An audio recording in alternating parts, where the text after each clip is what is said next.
Bonjour, mon nom est Jacques Sincalbre, je suis fondateur de Hobby.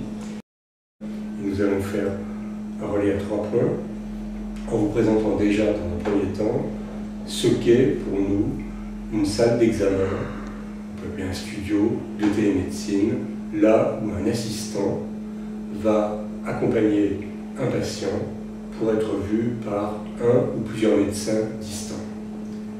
Donc la salle, c'est très simple. Plus on pourra respecter un certain nombre de normes qui permettent d'établir une très bonne visioconférence, mieux ce sera. Mais vous voyez, vous êtes ici dans une salle qui est un bureau, tout à fait standard, et que nous allons, sous vos yeux, transformer en studio d'examen de patient, en studio de télémédecine. Donc c'est une salle banale, quinzaine de mètres carrés, vide, la vider, et dans laquelle, avec un accès Internet et un accès électrique, nous allons mettre en place le studio de télémédecine.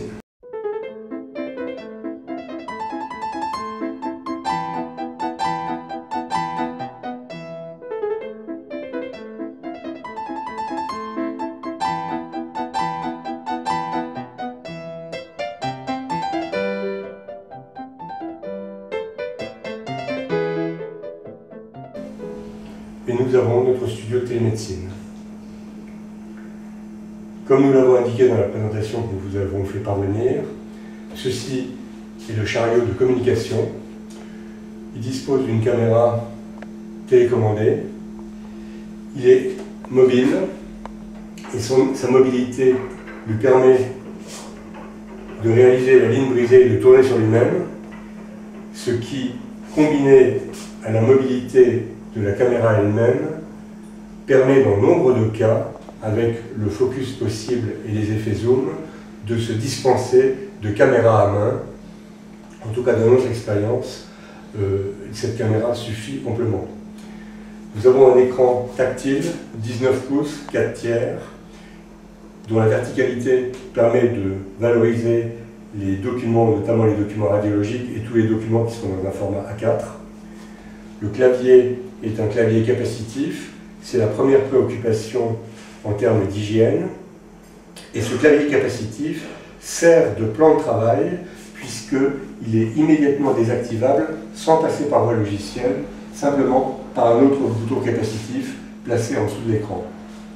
Nous avons ici un puits qui permet de décharger les informations saisies par le stylo numérique. Dans le cadre de l'identification, celle-ci peut se faire par la procédure classique de nom d'utilisateur et password, mais nous pouvons aussi utiliser une carte professionnelle de santé et en option, nous avons la possibilité d'avoir un accès pour la carte professionnelle de santé en même temps que pour la carte vitale du patient, ce qui permet de créer, si besoin est, un DMP. Nous avons enfin une unité intégrée de désinfection qui donne une brumisation hydroalcoolique de liquide, pas de gel, et qui permet de répondre à la préoccupation dans une salle qui est tout de même limitée, où vont passer un certain nombre de personnes, de répondre au souci d'éviter toutes les infections manutransmises. Ceci est le chariot de communication. À côté de ce chariot A qui est chargé de la communication, nous avons le chariot B, qui pourrait d'ailleurs être remplacé par une armoire murale, et qui est un chariot également doté de son propre ordinateur, de la même configuration avec un écran 19 pouces 4 tiers pour les raisons déjà évoquées, d'un clavier capacitif. Et ce chariot va avoir pour fonction de gérer les différents périphériques que sont les exo-endoscopes, ici, l'échographe, le stéthoscope électronique, l'électrocardiogramme et tous les autres outils qui pourraient être utiles pour des applications métiers spécifiques. L'intérêt d'avoir divisé en deux éléments est d'une part de permettre une fonction de mobilité supplémentaire, même s'il est évident qu'il est préférable de les conserver dans une même pièce dédiée. Pour autant, on peut les déplacer au lit d'un patient que lui-même on ne pourrait pas déplacer dans la salle. Le deuxième avantage et que cela nous permet d'utiliser au mieux les possibilités de la caméra, du chariot de communication pour guider, la caméra étant commandée par un médecin distant, pour guider les gestes de l'assistant qui serait près du patient et qui va réaliser les examens sous contrôle et à la demande du médecin. Un autre avantage est qu'ayant deux PC, on diminue l'utilisation du processeur. Un processeur reste dédié à toute la partie communication visio, l'autre processeur à la gestion et au pilotage des instruments, puisque notamment nous nous individualisons par le fait que nous avons intégré la fonction échographique, sur laquelle nous reviendrons tout à l'heure d'ailleurs, et que cette fonction est tout de même très consommatrice en termes de processeur. Avec notre partenaire Steelcase, qui nous a aidé à développer les stations d'accueil pour les LIM, qui est le nom de ces chariots, nous avons retenu ce fauteuil qui est confortable, qui permet aux patients à la fois de se tourner, ce qui est assez banal, mais également de tourner, ce qui peut être utile lorsqu'il va y avoir des manipulations faites par l'assistant, la prise de tension ou d'autres éléments. Nous voulions aussi que ce fauteuil soit pas un fauteuil où le patient va être avachi, mais où il soit très confortablement installé, puisque ça participe de la possibilité de lui faire abstraction de tout cet environnement technologique et de revenir au fondamental d'une consultation médicale banale.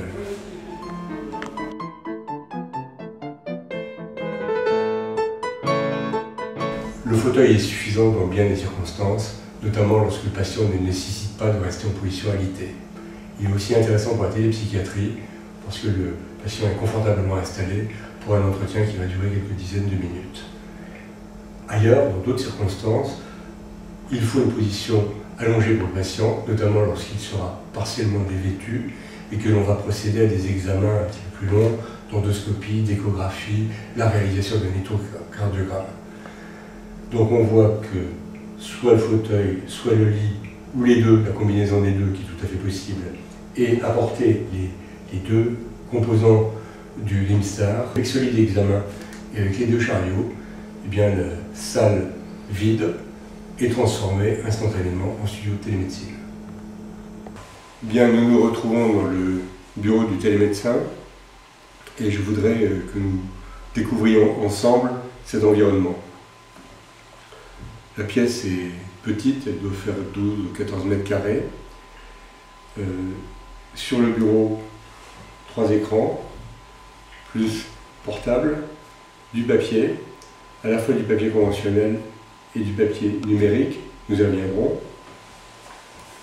Le micro anti-écho, le joystick qui permet de commander la caméra distante, un téléphone et le casque pour l'auscultation. Si nous en venons aux écrans, 3 écrans de bonne dimension qui vont permettre d'une part d'établir la visioconférence, d'autre part de disposer des outils que sont le dossier médical et toutes les images qui existent déjà ou qui seront produites pendant l'examen. Damien, tu m'entends? Oui, je vous entends bien. Ben moi je t'entends très bien aussi. Je vais te mettre en plein écran, montrer les possibilités, voilà. Donc nous avons les deux écrans dont on peut modifier la taille éventuellement pour disposer d'un tableau blanc confortable sur lequel nous pourrons passer tous les documents que nous souhaitons. Cet écran de travail est une pièce essentielle du dispositif. Il va me permettre de faire glisser des documents dont je souhaite qu'ils soient vus par mon correspondant. Il me permet de prendre des photos et il me permet de recevoir des documents. Damien, peux-tu me montrer le cliché radiographique dont tu me parlais? Je vous en transfère une. Merci. Voilà. Et tu peux me cerner la zone qui te pose problème?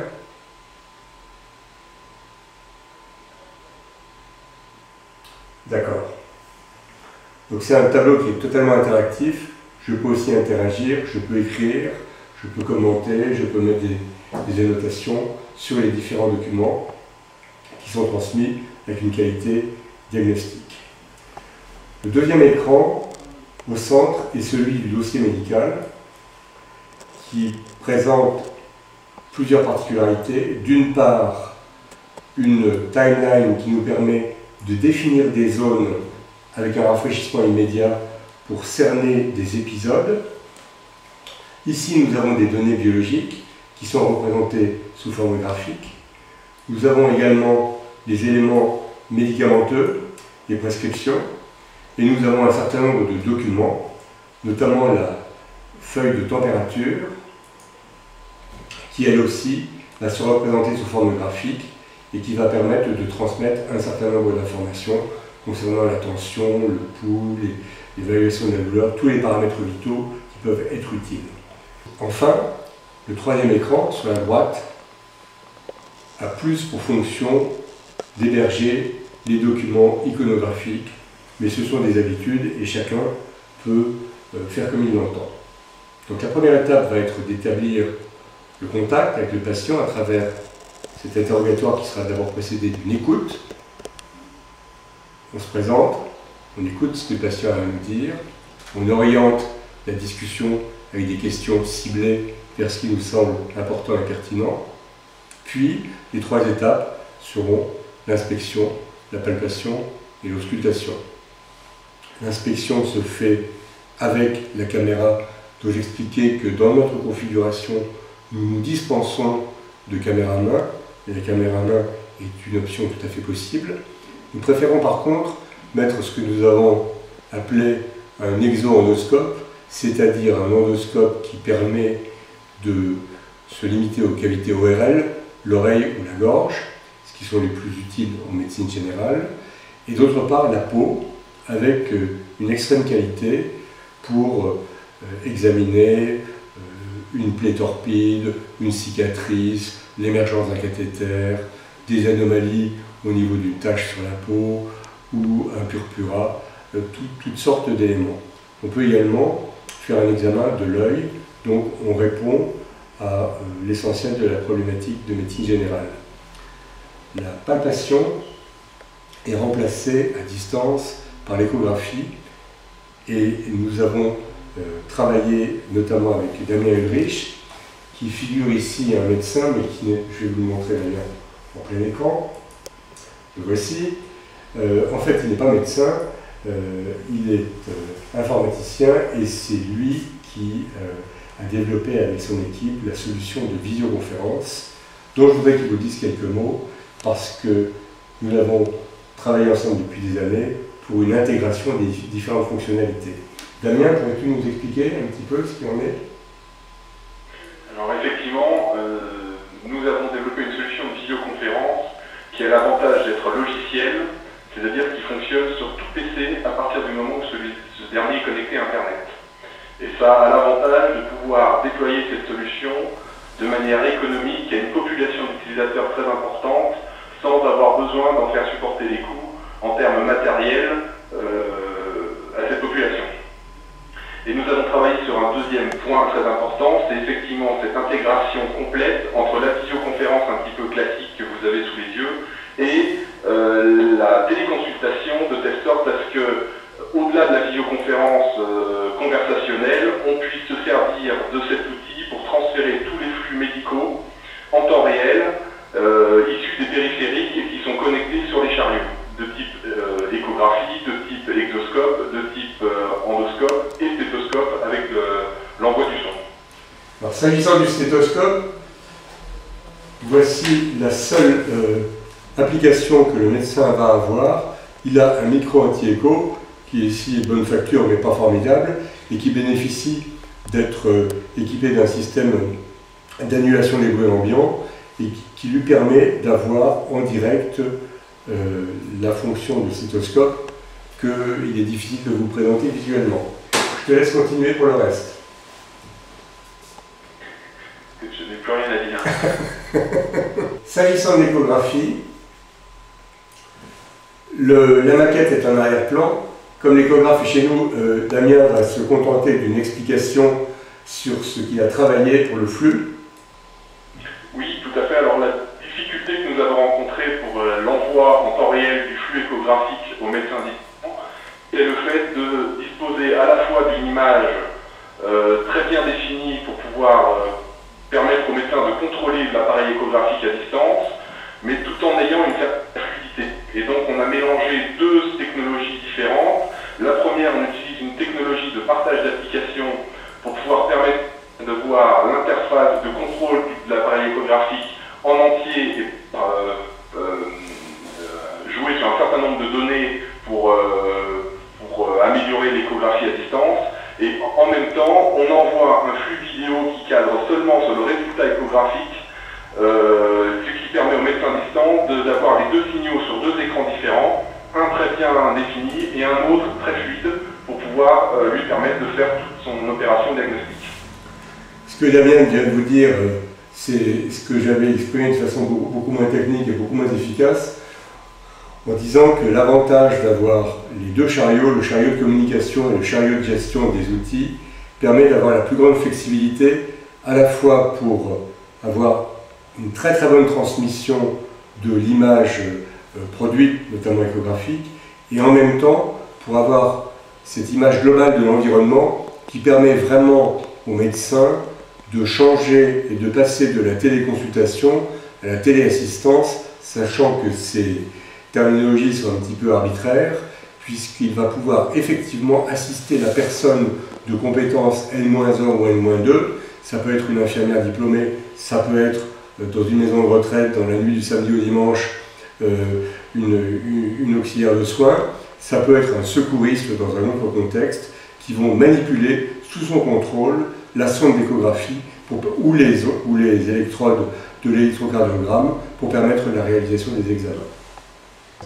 Nous nous sommes connectés au studio distant et nous trouvons dans la configuration qui était décrite dans l'appel d'offres, à savoir que je suis dans mon bureau de télémédecin à Beauvais, le studio que vous voyez est celui qui est à Chaumont-en-Vexin, et Damien figure le médecin de ville qui est sur son propre PC dans son cabinet de consultation.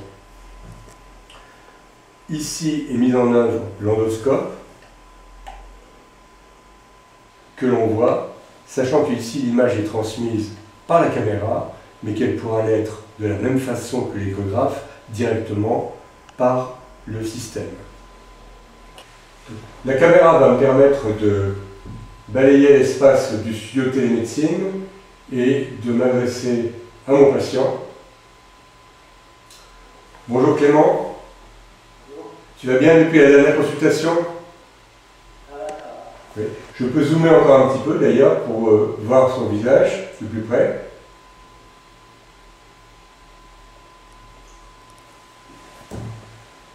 En tant que médecin traitant, je vais demander à Clément de s'avancer en direction de la caméra afin que je puisse analyser sa démarche.